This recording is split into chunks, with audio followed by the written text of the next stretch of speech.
আসসালামু আলাইকুম, কি অবস্থা সবার, কেমন আছো? তোমাদের প্রিপারেশন কতটুকু গোছাইলা আমি জানি না, তবে আমরা এই ভিডিওতে আলোচনা করব কিভাবে ব্যাকরণ অংশে 30-এ 30 পাওয়া যাবে, কোনগুলো উত্তর করলে তোমার জন্য ভালো হবে এবং স্যাররা মার্ক কাটতে পারবে না, এই বিষয়গুলো নিয়ে আমরা আলোচনা করব। তো তোমাদের ব্যাকরণের টোটাল 30 মার্ক থাকবে আর লিখিত অংশে থাকবে 70 মার্ক, এটা সবাই জানো।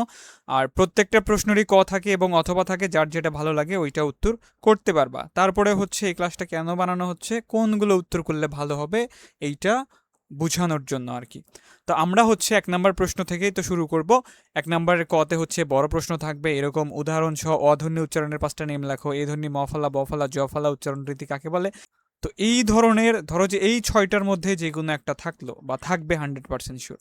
তো এখান থেকে তোমরা 1 নম্বর প্রশ্নের ক এইটা উত্তর করবা না, মানে এটা পড়ারও দরকার নাই, এইভাবে উত্তর করারও দরকার নাই।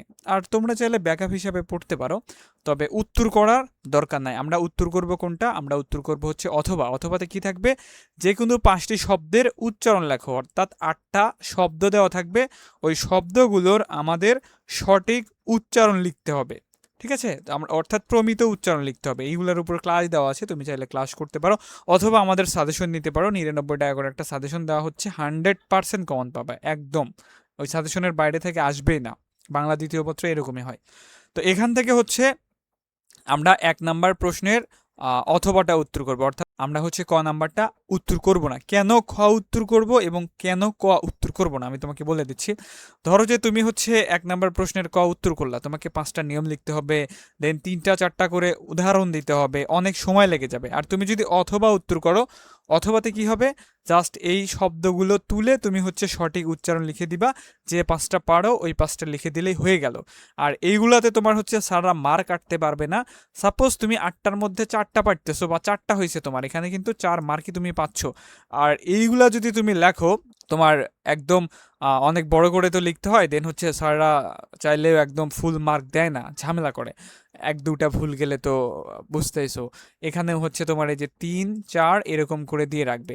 আর এখানে তোমার যদি 5টা হয়, স্যারেরা 5 মার্ক দিতেই বাধ্য, একটা মার্কও কাটতে পারবে না। তো এই জন্য আমরা 30-এ 30 যারা পেতে চাও তারা অবশ্যই এই অথবা উত্তর করবা, একের অথবা। এবার আসছে 2 নম্বর প্রশ্নে। 2 নম্বর প্রশ্নে এরকম বড় প্রশ্নই থাকবে। এখানে দেওয়া হয়েছে যে বাংলা একাডেমি প্রণীত প্রমিত বাংলা বানানের নিয়ম, বাংলা একাডেমি প্রণীত প্রমিত বাংলা বানানের অতৎসম তৎসম ইকার নত্যবিধান সত্যবিধান। তো এই ধরনের বড় প্রশ্ন থাকবে, এইগুলো আমরা উত্তর করব না। আমরা কোনগুলো উত্তর করব? আমরা উত্তর করব অথবা। অথবাতে কি থাকবে? 5টা শুদ্ধ বানান আমাদের লিখতে হবে, অর্থাৎ 8টা এরকম বানান দেওয়া থাকবে। মানে এইগুলোই থাকছে না, এগুলো উদাহরণের জন্য বোঝানো হয়েছে। আবার অনেকে না বুঝে বলে, ভাই এই 8টার মধ্যে কি কমন পাবো? এখান থেকেও পাইতে পারো। এই যে যেমন এখানে শিরোমণি, ইতিমধ্যে, দুর্বলতা, পঞ্চতাত্ত্বিক, ব্যবহার, প্রাণপুরুষ, এগুলো সবই কমন, এখান থেকেও একটা পাইতে পারো। তবে তোমাদেরকে পড়তে হবে অনেক। তো এইগুলা কি, এই 8টার মধ্যে আমরা যে 5টা পারবো ওই 5টার আমরা শুদ্ধ বানান লিখবো। আর আমরা অবশ্যই পরীক্ষার খাতায় আমি দেখাই দিছি একটা ক্লাস যে কিভাবে তুমি লিখবা। তো এইরকম ধরো যে এটা পরীক্ষার খাতা, সাপোজ তুমি এরকম ঘর করবা, ঠিক আছে? এরকম 6টা ঘর করবা, 6টা ঘর করে মাঝখানে দিয়ে দাগ দিবা। এক পাশে লিখবা অশুদ্ধ বানান, আর এক পাশে লিখবা শুদ্ধ বানান, এরকম ঘর করে। তো আমরা 1 নম্বর প্রশ্নের ক উত্তর করব না, 2 নম্বর প্রশ্নেরও ক উত্তর করব না, আমরা অথবাগুলো উত্তর করব। কেন উত্তর করব আমি বলে দিচ্ছি, এগুলো সময় বেশি লাগবে। আর আমাদের টার্গেট থাকবে আমরা ব্যাকরণ অংশ যেন অল্প কিছু সময়ের মধ্যেই 20 মিনিট 25 মিনিটের মধ্যে শেষ করতে পারি। আর তুমি যদি বড় বড় প্রশ্ন লেখো তাহলে কিন্তু ওইগুলোতে অনেক সময় লেগে যাবে, লিখিত অংশ ফুল আনসার করতে পারবে না, এতে তোমার নাম্বার কম আসবে। আর বড় প্রশ্ন দিলে কি আর একটা ঝামেলা হয়, স্যারেরা ফুল মার্ক দিতে চায় না। তো এইসব করার দরকার নাই। আমরা 1-এর অথবা উত্তর করব, 2-এর অথবা উত্তর করব। 3 নম্বর ক নম্বরে বড় প্রশ্ন থাকবে, এইগুলা পড়ারও দরকার নাই, এইগুলা উত্তর করারও দরকার নাই, ঠিক আছে? এইগুলা আরো বড় প্রশ্ন। 1-এর ক 2-এর ক দিলে তাও মানা যায়, কিন্তু 3-এর ক দেওয়ার দরকার নাই। এগুলা তোমার 2 পৃষ্ঠার উপরে লিখতে হবে, 1.5 পৃষ্ঠার উপরে লিখতে হবে, অনেক সময় লেগে যাবে। তো আমরা অথবা পড়বো। অথবাতে কি থাকবে? অথবাতে 2 ধরনের প্রশ্ন থাকতে পারে, মানে একই প্রশ্ন 2 ভাবে থাকে। একটা অনুচ্ছেদ আকারে বলতে পারে যে বিশেষণ খুঁজে বের করো, বিশেষ্য খুঁজে বের করো, সর্বনাম খুঁজে বের করো, এই ধরনের খুঁজে বের করতে বলতে পারে যদি অনুচ্ছেদ আকারে থাকে। আর একটা থাকবে বাক্য আকারে। বাক্য আকারে যে ব্যাকরণিক শ্রেণী নির্দেশ করো, অর্থাৎ এই যেখানে তুমি যে দেওয়া হয়েছে, এই তুমিটা তুলে তুমি এটা কি, তুমি সর্বনাম, ঠিক সর্বনাম, এইভাবে তুমি লিখবা। তারপরে নজরুল, এটা বিশেষ্য যথা তথা, এটা হচ্ছে সাপেক্ষ সর্বনাম। তো এইভাবে হচ্ছে তুমি তুলে লিখে দিলে হয়ে গেল। তো আমরা হচ্ছে 3 নাম্বার প্রশ্নেরও অথবা উত্তর করব, আমরা হচ্ছে ক নাম্বারটা উত্তর করব না। আর এইভাবে আমি যেভাবে বলে দিচ্ছি এইভাবে উত্তর করলে তুমি হচ্ছে ব্যাকরণে 30-এ 30 পাওয়ার সম্ভাবনা খুবই বেশি থাকবে, বড় প্রশ্ন উত্তর করার দরকার নাই আর কি।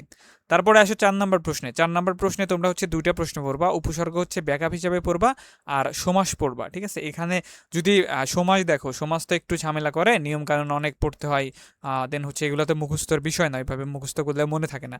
যদি দেখো যে তুমি সমাস 8টার মধ্যে 4টা পারতেছো, ঠিক আছে, তাহলে তুমি হচ্ছে সমাস দিবা। আর যদি দেখো যে 4টা মানে 8টার মধ্যে 2টা পারো 3টা পারো, তাহলে দরকার নাই। যদি উপসর্গ আসে তাহলে উপসর্গ দিবা। আর যদি প্রত্যয় আসে তাহলে তো ঝামেলা করে, প্রত্যয় তোমার এইগুলা সমাসের থেকেও আমার কাছে কেমন যেন মনে হয়। এখানে আমি বলবো 2টা পড়তে। সমাস তো 100% শিওর আসেই, সাথে হচ্ছে প্রত্যয়ও দিতে পারে, আবার হচ্ছে উপসর্গও দিতে পারে। তো এই জন্য হচ্ছে আমরা এখান থেকে এটা ব্যাকআপ হিসাবে পড়বো আর মূলত অ্যান্সার করব আমরা সমাসটা, ঠিক আছে। তো আমরা হচ্ছে 4 নাম্বার প্রশ্নেরও অথবা উত্তর করার চেষ্টা করবো। আর যদি সমাস যদি ঝামেলা হয়, যদি উপসর্গ আসে, তাহলে উপসর্গ দিয়ে একটা বড় প্রশ্ন দিলে কিছুই হবে না। এবার আসছে 5 নাম্বার প্রশ্ন। 5 নাম্বার প্রশ্নের 5-এর ক নাম্বার উত্তর করার দরকার নাই। আর 5-এর খ নাম্বারের উপরে একটা সুন্দর ক্লাস দেওয়া আছে, একটা না অনেকগুলো ক্লাস দেওয়া আছে, ম্যারাথন ক্লাস দেওয়া আছে, 4-5টা ক্লাস দেওয়া আছে। একটা হচ্ছে ইংরেজি স্টাইলে বোঝানো আছে, সিম্পল কমপ্লেক্স কম্পাউন্ড, তারপর হচ্ছে ইন্টারোগেটিভ নেগেটিভ এইভাবে, আর একটা হচ্ছে বাংলা ভার্সনে বোঝানো আছে। যার যেটা ভালো লাগে ওই ক্লাসটা হচ্ছে করে নিও। আর আমরা হচ্ছে 5 নাম্বার প্রশ্নের অথবা উত্তর করব, এক বাক্য থেকে আরেক বাক্যের রূপান্তর। এইগুলা খুবই সহজ, ক্লাস করলে পৃথিবীর যেখান থেকে বাক্য রূপান্তর আসুক না কেন তোমরা পারবাই, ঠিক আছে। তো আমরা হচ্ছে 5 নাম্বার প্রশ্নের খ উত্তর করব, ক নাম্বারটা উত্তর করব না। এবার আসো 6 নাম্বার প্রশ্ন। 6 নাম্বার প্রশ্নের আমরা ক উত্তর করব, খ আমরা উত্তর করব না। 6 নাম্বার প্রশ্নের কতে কি থাকবে, 8টা বাক্য দেওয়া থাকবে, বাক্যের মধ্যে বিভিন্ন ভুল দেওয়া থাকবে, গুরুচণ্ডালের দোষ, সাধুচলিতর মিশ্রণ, বাহুল্যজনিত দোষ, প্রবাদ বাক্য, এইগুলা ভুল থাকবে, আমাদের সংশোধন করে লিখতে হবে। একটা বাক্যে একটা ভুলই থাকে, ওই ভুলগুলো সংশোধন করে লিখলে আমরা হচ্ছে মার্ক পেয়ে যাব, ঠিক আছে। যেমন এখানে প্রথম বাক্যে দেওয়া হয়েছে, দেখো যে বিরাট গরু ছাগলের হাট, এটা জাস্ট আমাদের লিখতে হবে গরু ছাগলের বিরাট হাট, তাহলে হয়ে যাবে। তারপরে দেখো সারা জীবন ভূতের মজুরি খেটে গেলাম, এটা হবে ভূতের বেগার খেটে গেলাম। তো এই ধরনের বাক্যগুলোই থাকবে, এইগুলা হচ্ছে তোমরা বোর্ড প্রশ্ন প্র্যাকটিস করো। আর যারা আমাদের সাজেশন নিচ্ছ, সাজেশন পড়লে 100% কমন পাবা। আর যারা নেও না এখনও সাজেশন নিতে পারো, 1-2 ঘন্টার মধ্যে শেষ করে দাও, তারপরে পরীক্ষায় গিয়ে একটা ধুমায়া কোপ দিয়ে আইসো এমনিতে। আর এই তো এই ক্লাসের হচ্ছে সারমর্ম ছিল তোমার 1 নাম্বার প্রশ্নের খ উত্তর করবা, 2 নাম্বার প্রশ্নের খ উত্তর করবা, 3 নাম্বার প্রশ্নের খ উত্তর করবা, 4 নাম্বার প্রশ্নের সমাস উত্তর করবা। আর না হলে সমাস যদি ভালো না পারো, উপসর্গ যদি আসে উপসর্গ দিবা। 5 নাম্বার প্রশ্নের হচ্ছে খ নাম্বারটা উত্তর করবা, বাক্য রূপান্তর। 6 নাম্বার প্রশ্নের হচ্ছে ক নাম্বারটা উত্তর করবা। এইভাবে যদি উত্তর করো, ব্যাকরণে 30-এ 30ই পাওয়া সম্ভব। ছোট ছোট ভুল থাকে, ভুলগুলো সংশোধন করে লিখলেই হয়ে যাবে, ঠিক আছে। এর পরবর্তী ভিডিওতে আমরা হচ্ছে লিখিত অংশ কোনটা, কত পৃষ্ঠাে লিখতে হবে, কিভাবে লিখতে হবে, এই বিষয়গুলো নিয়ে আলোচনা করব।